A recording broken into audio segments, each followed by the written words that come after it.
Saudara, jalan lintas menuju terminal pajak pagi mengalami kerusakan bertahun-tahun. Hal ini membuat warga terpaksa berhati-hati saat melintas. Terlebih saat hujan tiba, jalan tersebut mudah tergenang.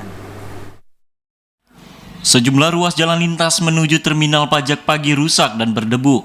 Rusaknya ruas jalan lintas menuju terminal pajak pagi tersebut sudah dirasakan bertahun-tahun oleh warga sekitar. Akibat jalan yang rusak ini, jika sedang siang hari dan dilalui oleh kendaraan roda 2 dan 4, kondisi jalan menjadi berdebu, yang dapat membuat hidung tersumbat dan mata perih bagi orang yang melintasinya. Jika hujan tiba, jalan tersebut dapat dengan mudah tergenang dan terkadang membuat warga sekitar terjatuh. Jalan yang rusak tersebut terletak di Kecamatan Lawe Bulan, Desa Bancang Lade menuju terminal pajak pagi. Jalan ini juga satu-satunya akses jika para warga hendak berbelanja menuju terminal pajak pagi. Yang menyiram itu kan orang-orang jualan kadang disiramnya karena terlalu banyak sekali gitu. Berapa ratus meter ini yang belum diaspal kira-kira? Kalau 200, sekitar 200 atau 300 itulah. Dari sana sampai ke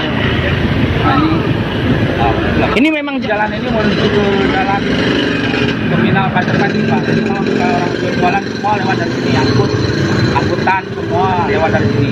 Salah satu warga yang berjualan di jalan lintas tersebut, Jeroselian, mengatakan bahwa jalan tersebut sudah rusak bertahun-tahun dan kini belum ada perbaikan. Rusaknya sejumlah ruas jalan menuju pajak pagi tersebut dari titik APRI hingga 300 meter menuju terminal pajak pagi. Jeroselian berharap agar pihak terkait terlebih PUPR secepatnya agar jalan rusak diperbaiki. Dari Aceh Tenggara, Abdul Aziz, TVRI Aceh melaporkan.